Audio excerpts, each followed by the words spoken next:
Anbil Mahesh cooker, K.N.. Nehru சாமான் set. திமுகவின் தேர்தல் ஆட்டம் ஆரம்பம். திமுகவின் விளக்கப்படி ஆட்சியின் கடைசி நேரத்தில் தேர்தல் நெருங்கி வருவதை சாக்காக வைத்து எம்.எல்.ஏக்களும் அமைச்சர்களும் பொதுமக்களுக்கு பொங்கல் கிப்டுகளை தனித்தனியாக வாரி வழங்கி இன்ப அதிர்ச்சி கொடுத்து திக்குமுக்காடை வைத்து வருகிறார்கள். திமுகவின் விளக்கப்படி ஆட்சியின் கடைசி தேர்தலில் தேர்தல் நெருங்கி வருவதையொட்டி அமைச்சர்களும் எம்.எல்.ஏக்களும் தங்கள் தொகுதி கட்சி நிர்வாகிகள், தொண்டர்கள், பொறுப்பாளர்கள், பெண்களுக்கு தனித்தனியாக பொங்கல் கிப்டுகளை வாரி வழங்கி இன்ப அதிர்ச்சி கொடுத்து திக்குமுக்காட வைத்து வருகிறார்கள். தமிழக அரசின் சார்பில் குடும்ப அட்டைதாரர்களுக்கு பொங்கல் பரிசு தொகுப்புடன் ரூபாய் 3000 வழங்கப்பட்டு வருகிறது. அதேவேளை திமுக எம்.எல்.ஏக்கள் சார்பில் அவர்கள் தொகுதிகளுக்கு உட்பட்ட குடும்பங்களுக்கு பொங்கல் கிப்டுகள் வாரி வழங்க ஆரம்பித்துள்ளார்கள். கடந்த பொங்கல் பண்டிகையின் போது பொதுமக்களுக்கு தமிழக அரசு சார்பில் பொங்கல் தொகுப்பு கொடுக்கப்பட்ட போதும் ரொக்க பணம் கொடுக்கவில்லை. ஆனால் 2026ஆம் ஆண்டு சட்டசபை தேர்தல் வருவதையொட்டி பொங்கல் தொகுப்புடன் குடும்ப அட்டைதாரர்களுக்கு ரேஷன் கடை வாயிலாக ரூபாய் 3000 வழங்கப்பட்டு வருகிறது. இந்த நிலையில் திமுக எம்.எல்.ஏக்கள் அமைச்சர்கள் சார்பில் தங்களது தொகுதிக்குட்பட்ட குடும்பங்களுக்கு பொங்கல் கிப்டுகளை வழங்கி வருகிறார்கள்.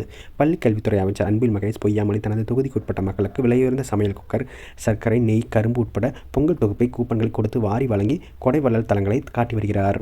விருகம்பாக்கம் தொகுதி எம்.எல்.ஏ. பிரபாகர் ராஜா சார்பில் விருகம்பாக்கம் தொகுதி மக்களுக்கு பொங்கல் கிப்டாக சேலை, கரும்பு உள்ளிட்ட பொங்கல் கிப்டை வழங்கி வருவதோடு கோலப்போட்டி வைத்து ஃப்ரிட்ஜ், வாஷிங் மிஷின், டிவி என வழங்கி நாள்தோறும் இன்ப அதிர்ச்சி கொடுத்து வருகிறார். இதற்காக விருகம்பாக்கம் தொகுதியில் ஏரியா வாரியாக மேடைகள் அமைத்தும் சமுதாய நலக்கூடங்களிலும் விழாக்களை ஏற்பாடு செய்து அமைச்சர் மா. சுப்பிரமணியன், தொகுதி எம்பி தமிழச்சி தங்கபாண்டியன் போன்றோரை அழைத்து பரிசுகளை வழங்கி வருகிறார். அதேபோல திமுகவின் சீனியர் அமைச்சரும் உள்துறை அமைச்சருமான கே.என். நேருவின் திருச்சி மேற்கு தொகுதிக்குட்பட்ட மக்களுக்கு பொங்கலுக்கான கிப்ட் வழங்கப்பட்டு வருகிறது. தமிழக அரசு ரேஷன் கடைகளில் பொங்கல் பரிசு கொடுத்து வருகிறது. அதை வாங்கிவிட்டு செல்பவர்களுக்கு அக்கடையின் அருகிலேயே ரூபாய் 5000 மதிப்புள்ள கிப்ட் பெட்டி கொடுக்கப்படுகிறது. அந்த பெட்டியில் வீட்டு உபயோகத்திற்கு பயன்படும் தட்டு, குக்கர் உள்ளிட்ட விலையுயர்ந்த பொருட்கள் இருக்கிறது.